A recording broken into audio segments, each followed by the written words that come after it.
2 days away from the Ole Miss game, and is South Carolina going to be without their top two players on offense? Locked On Gamecocks starts right now.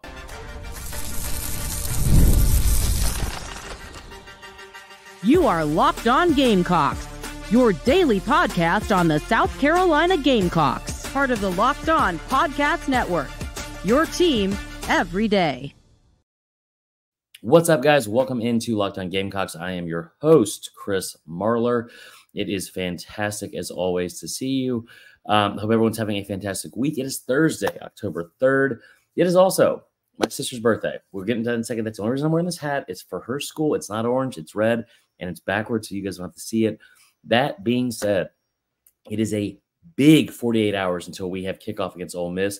Thank you for making Locked On Gamecocks your first listen each and every day. Shout out to our everydayers. Remember, we are a free and available podcast wherever you get your podcasts, as well as on YouTube, part of the Locked On Podcast Network, your team every day, kind of almost every day as of right now. I know that it's been a long couple of weeks with everything, but we have power. We are back. We have multiple shows coming today for you and tomorrow, so strap in for that. Now, today's episode is brought to you by our friends at FanDuel. Remember to place your first $5 and get $200 back. That's right. If you give a $5 bet, you get started with a $200 bonus in bonus bets guaranteed. Visit FanDuel.com to get started today.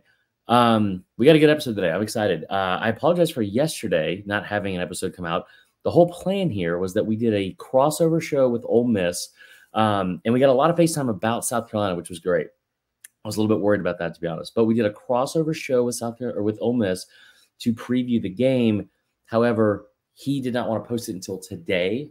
Stephen Willis does a great job for them, and I was not able to get that up yesterday. So that's what we have. But we have multiple shows coming today and tomorrow as well to get you ready for the game. Now, let's get into it. A little bit of a concerning report from yesterday. And like, I don't know how much this we should even read into, but we're going to have to because it's the topic that's at hand right now. And I feel like so much of this week we've operated under the assumption that, okay, huge game this Saturday against Ole Miss, Juice Wells revenge game, huge atmosphere expected, should be, I think, maybe the marquee game of the weekend. For whatever reason, it's not in terms of like the broadcasting, but a massive opportunity for South Carolina, especially coming off the bye. But the last part is the thing that's so confusing because they're coming off a bye. And you find out yesterday that on the injury report, you have Rocket Sanders and LaNorris Sellers both listed as questionable. They also have Jared Brown listed as questionable. Those are arguably your top three biggest offensive weapons going into this game after a month in the season, and they're all listed as questionable. I don't know what that means because we already heard from Beamer earlier in the week about, hey, listen, you know, we like they look better. They should be expected to go. You know, Sellers was seen in a boot after the game against or after his first drive or first series or two against Akron. But like with the week off, none of the injuries seemed like they were bad enough that you would be without those players. And yet here we are.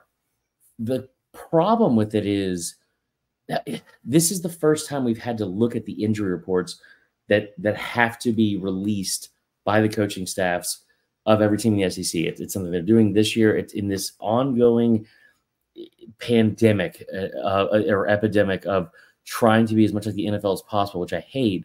They have continued to do that.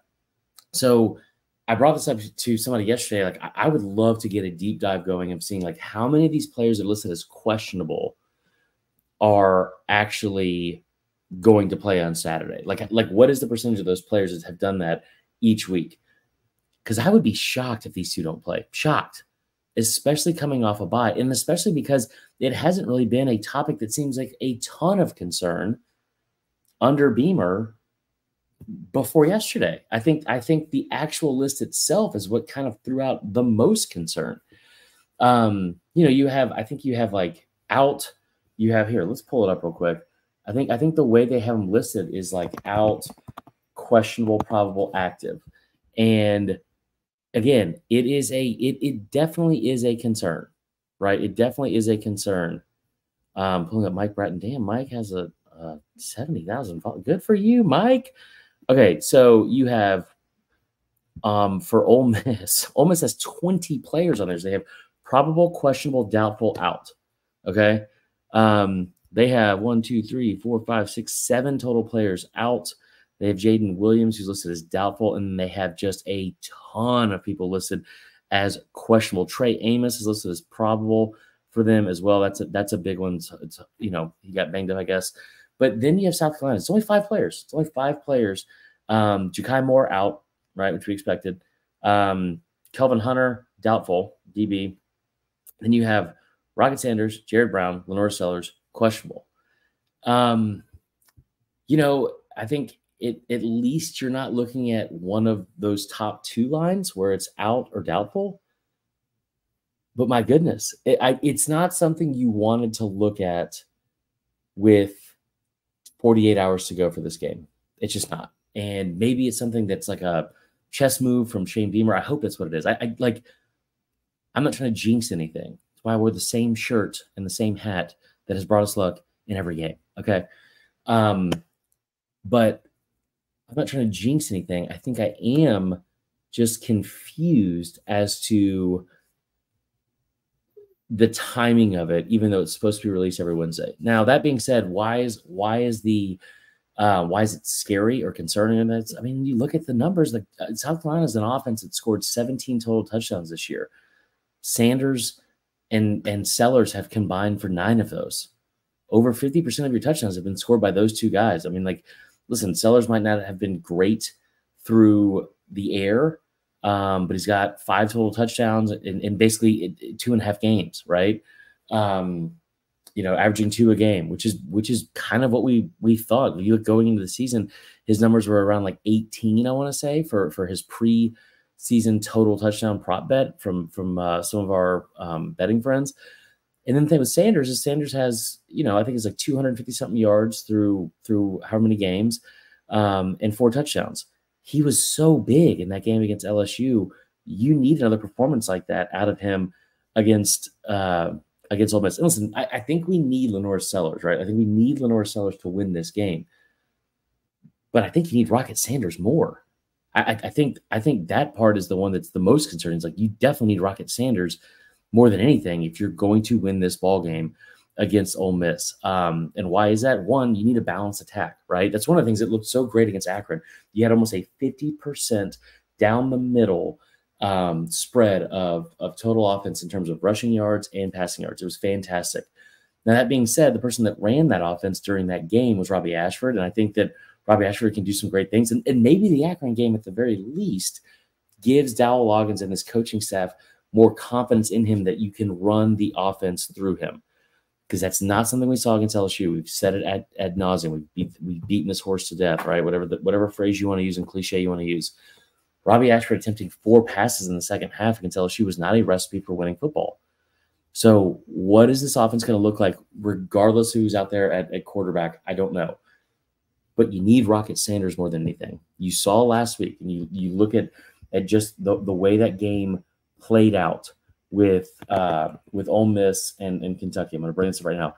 You were able to, Brock Vandergriff was able to come out there and put up 246 yards of offense, right? And it was not like consistently moving the ball. It's kind of similar to what we've seen in South Carolina at times when they've struggled, which is kind of struggle, chunk play. Kind of struggle, play when you need it more than anything. Remember that 3rd down against Kentucky that South Carolina had early in the season with LaNorris Sellers? That was huge. That was huge. So those kind of things, that's kind of what Kentucky did a week ago. The other thing they did is something that South Carolina has done really, really a great job of, which is they held Ole Miss to 1 of 10 on 3rd downs. And we'll get into that a little bit later. But again, the run game has to get going. Now, Kentucky ran their heads into a wall against us. 47 times they ran the football on Saturday against Ole Miss. 47 times.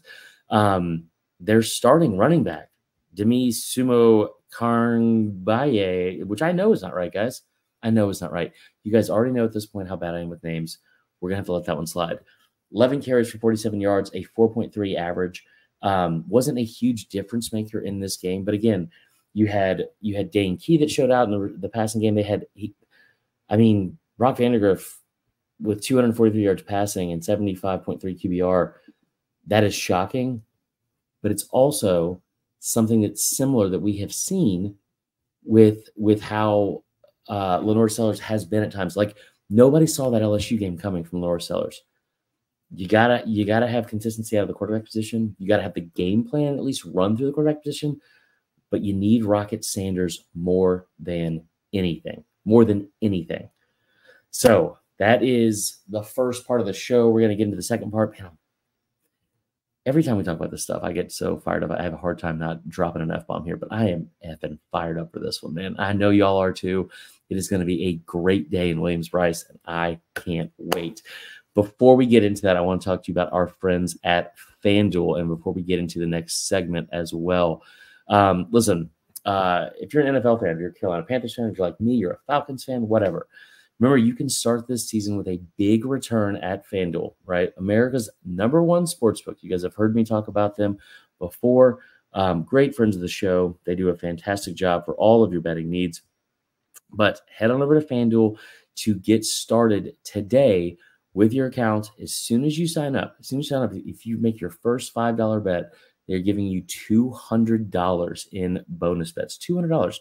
So when you get a hunch in the middle of a game, head on over to FanDuel.com. You can check the latest stats. You can view live play-by-play. So much more on the same page where you place your bets. You'll get started with $200 in bonus bets guaranteed when you place your first $5 bet. That's at FanDuel.com. Listen, you got a Thursday night game tonight. It'll be a lot of fun. Falcons and Bucks should be high scoring at least. Some good games this weekend. Follow along at FanDuel.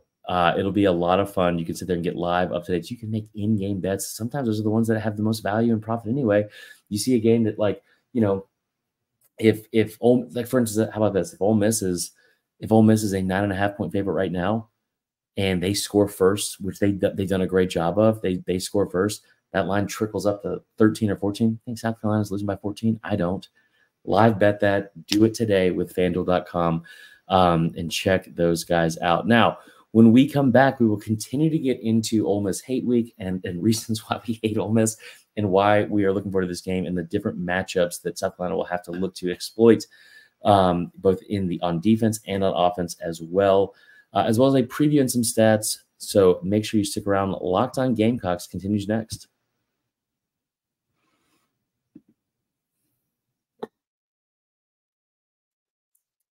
All right, quick Celsius break. We are back at it.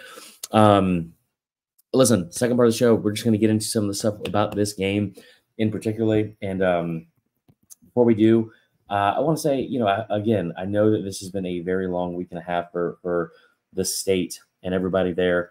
I hope everyone is safe and doing better. We have a huge game this weekend. But I also hope that all of you are recovering as best as possible after everything that happened over the last week. Now, let's get into more with this game. And here's one thing I keep looking at. Listen, like the run game, I brought up the importance of having Rocket Sanders. You don't need to necessarily get into a situation where you are running for 200 yards. Like, I don't need you to do that like you did against LSU. But what I do need is a couple things. I need you to establish the run in terms of being able to get into second and short. So you cannot be in third and a long down distance, right? It seems very obvious. The other thing is you've got to figure out a way to eat clock and keep this team off the field. One of the things I think is the biggest area of where you can beat Ole Miss, okay? That is this. You look at the total plays that Kentucky ran versus what Ole Miss ran a week ago, okay? Kentucky ran 75 plays, which is way above what they used to do, 75 plays. And it wasn't because they were in a hurry up. It wasn't because they ran 75 plays by holding onto the football for nearly 40 minutes in the game, 40 minutes, right?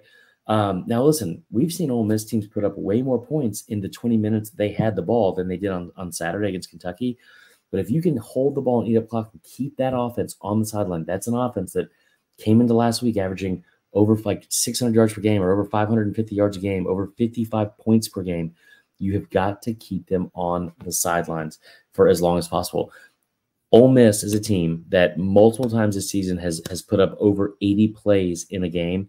You held them on Saturday to, 56 total plays. 56. I mean, that's huge. That's just, they are averaging on the season 75 plays per game. You held them to 20 plays less than that on Saturday. South Carolina needs to take a page out of Kentucky's playbook and make sure they do that. Like, they've already been a better team than most at time of possession. Averaging 34 points per game, over 5.5 yards per play. I need to have this offense be in second and third and short consistently, so you can keep the chains moving and keep going to keep Ole Miss off the field. They're going to score points, right? We've also talked about the fact that they've been able to score points like seemingly at will under Lane Kiffin since he's been there. But on the road, it's much different. They're 12-8 in road games in the last 3 years. Last year, this is a high-powered offense with Jackson Dart. And you think about all the points they scored. They averaged, I believe it was 44.1 points per game. They averaged 20 points less per game in road games a year ago. And I've talked to Ole Miss fans about this all week, and they said, oh, that's because they played Georgia and Alabama, and those two, that's not on the schedule this year on the road. Well, South Carolina is. And South Carolina may not have a Georgia defense from last year, but I would compare the South Carolina defense this year to Bama's last year. I would, as of right now. That's somebody that's covered Bama. I 1,000% would. I mean, this is a South Carolina defense that has led the SEC in turnovers for the last 3+ years. It's also one that gets to the quarterback. That was a staple of Bama's defense last year. They've already gotten to the quarterback 10 times this season, or 11 times, whatever it was. I think it's 10 times this season. You got elite pass rushers off of both sides. Dillard Stewart, Kennard, all those guys are good in the middle. I would easily compare these two. Easily. Especially through 4 games. So South Carolina is a top 5 defense in this conference. That's what we talked about before the season started, right? So I need that defense to be elite on Saturday. This might be the toughest offensive team you play against all season. Clemson looks pretty good right now. They've been putting up points, which is crazy. I'm trying to think of what else. Like Mizzou, if they can get going, they were a good offensive team a year ago. A&M doesn't really scare you. Bama does offensively. But this might be the one that you need the most in. And here's the other thing, too, that I think is a underrated part of this game on Saturday that people aren't talking enough about. It's Lane Kiffin. And it's not how good of a coach he is. It's not how good of a play caller he is. I have said forever, since I've watched that guy be the OC at Bama, that guy showed up at Bama, was he had the offensive player of the year 3 years in a row with 3 different positions. Did it with Amari Cooper at wideout. Did it with Derrick Henry at running back. Did it with Jalen Hurts, a true freshman at quarterback. He is one of the top 2 to 3 play callers and offensive minds in all of football at any level. Offensive minds, offensive play callers in all of football at any level. But his Achilles heel is his own arrogance and his own inability to get out of his way. And I'm telling you right now, that Juice Wells situation, you know that Lane Kiffin knows all about it. And you know that Lane Kiffin is going to target Juice Wells more than 2 times than he did last week. I wouldn't be surprised if on the very first play they throw the ball deep to Juice Wells on some design play. It would be the least shocking thing ever. Right?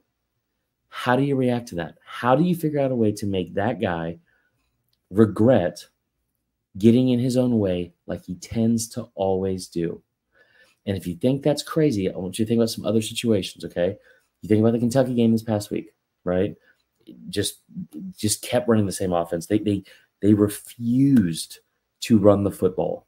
They had 3 design play runs in the first half, 3 to a running back. Everything else was through the quarterback. That's not what has made them successful under Lane Kiffin. You look at the 2021 game against Bama.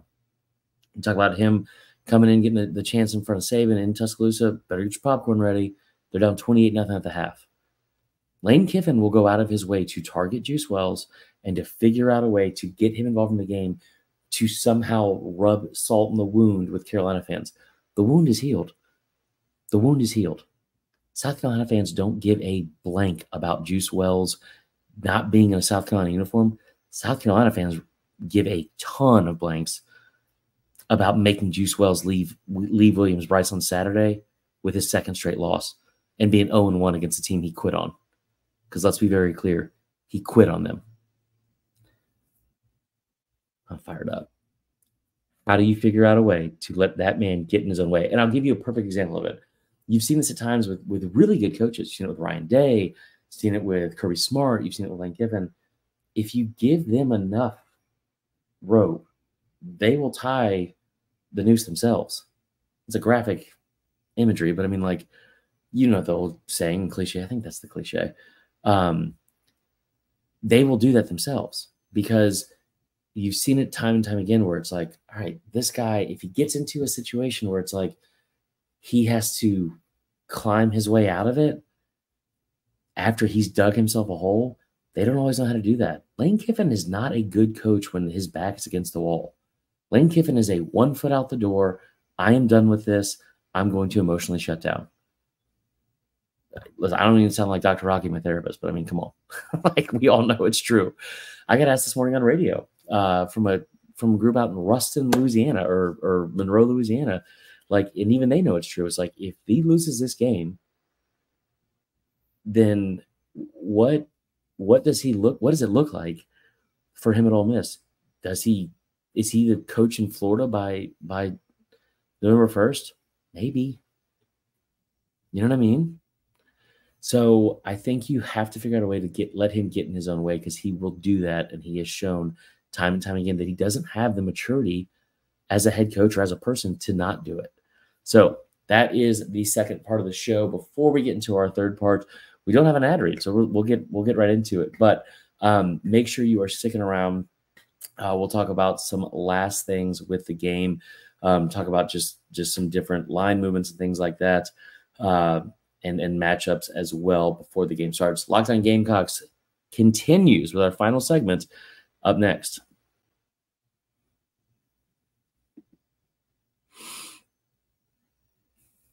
All right, guys, we are back. Hold on, let's get a quick Celsius swig, and we're back at it. Appreciate you guys joining us today. I hope everyone's having a good start to their Thursday. I know you guys are chomping at the bit. We're close, man. We're close. I just, the closer it gets, the better I have a feeling for it on. So, or the better I feel about it, I should say. All right. So where do you try to stop this offense? Again, listen, I'm just going to go over some numbers here. Ole Miss is number 1 in the country in points scored, number 1 in passing yards, number 1 in yards per play. They're top 10 in number of plays. They're top 11. They're 11th in rushing yards. They're 104th though, in what do you call it? In time on the field. That's something you have to take advantage of. You also look at South Carolina, and you talk about what they've looked like this season. They are they're 14th in the country in yards per play allowed, which I love. I've already told you how well they do, how good of a job they do turning people over. That is a top 15 defense in a lot of statistical categories. And yeah, they've allowed 17 points per game, which I think is top 40. But they're allowing just over 100 yards rushing.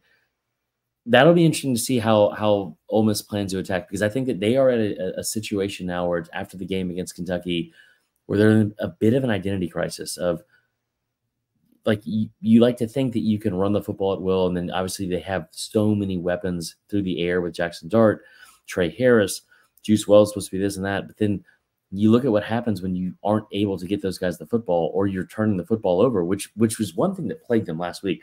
That was the thing I think that stood out the most, was in the box score, Jackson Dart was fine, but you saw it multiple times, like the fumbles, they fumbled the opening kickoff, but they were able to recover it late in the game before they set up that field goal. Jackson Dart trying to extend the play and getting more yards for no reason, gets hit, fumbles again. They did not do a good job of realizing, I think, the moment, which is something South Carolina as a team has done well. something LaNorris Sellers has to do a better job of, but I think as a team, they've done a good job with it. Here's the other thing too. I think you look at some of these numbers I'm going over right now. Ole Miss 5-1 against the spread in their last 6 games. Total's gone under in their last 4. 4 of their last 5, I'm sorry. They are 7-1 overall in their last 8. Doesn't really matter. They are 2-4 against the spread in their last 6 games against South Carolina. You look at South Carolina, they're 5-2 against the spread in their last 7. So I love that 9 points that they're getting, especially at home. Total's gone under in 5-7. These are 2 good defensive teams. I think that we overlooked that a lot with Ole Miss, but they are a good defensive team. South Carolina is also 5-0 against the spread in their last 5 games against SEC opponents. So what do you have to do here? One of the things I thought was interesting about the point spread especially was if it was right around at 9.5 at the open, it jumped up for a minute to 11.5 yesterday with the news about Sellers and Sanders. It has since crept back down in South Carolina's favor to around 9. So a lot of movement overall. We'll see if that matters. Here's the thing I keep coming back to, and I'll give my final score prediction tomorrow, but I think I keep coming back to is the three keys, and we'll get more into these tomorrow, but the 3 keys. I think you have to win the turnover battle like you always do, and it's not even just because of the cliche of having to win it.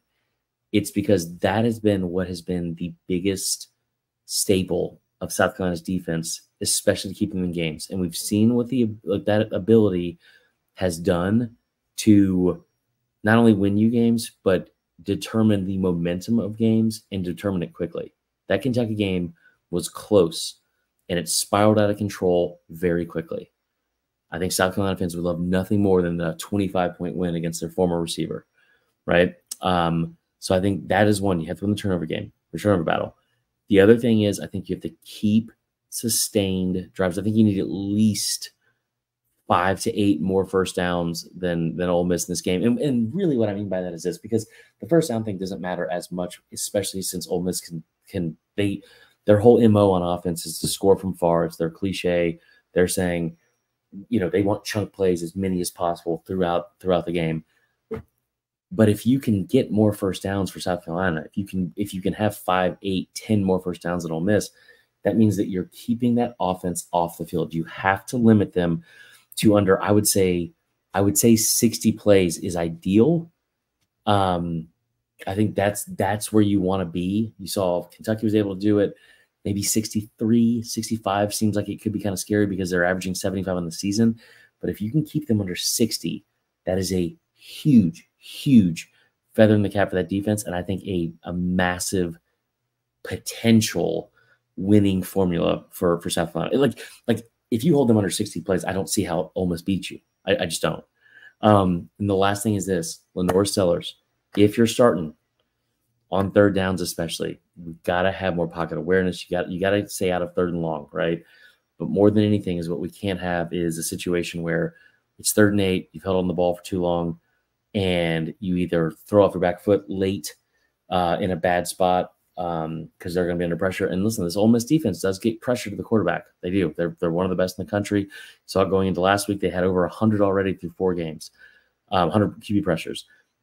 You need to make sure you avert, that's right, yeah, away from any 3rd down mistakes. No fumbles, right? No holding on to the ball for too long. No taking sacks in situations you can't, especially if you're in field goal range. All the little things that a quarterback has to do in terms of awareness, the stuff that's not on the field, but between the ears, LaNorris Sellers has to be good at. So we will get into those tomorrow. Man, I'm fired up. I hope you guys have enjoyed the show. We are back. Like I said, we're going to have multiple episodes today. We'll have multiple episodes tomorrow. And then on Saturday, we will hopefully have a dub leaving Williams-Brice. So I hope all of you have a fantastic rest of your Thursday afternoon. Happy birthday to my sister. If she is watching, South Carolina grad. And I will see you guys tomorrow. Make sure after Locked On Gamecocks ends, we appreciate you guys making it your first listening each and every day. Make sure you're listening to other shows on the network. Maybe it's Locked On SEC with our buddy Chris Gordy. Maybe it's our buddy Barrett Salee and Smothered and Covered, hosted or presented by Locked On as well. All part of the Locked On Podcast Network, your team every day. Love you all. Happy Thursday. Go Cox. Cox by F and 90, man. God, Saturday's going to be fun.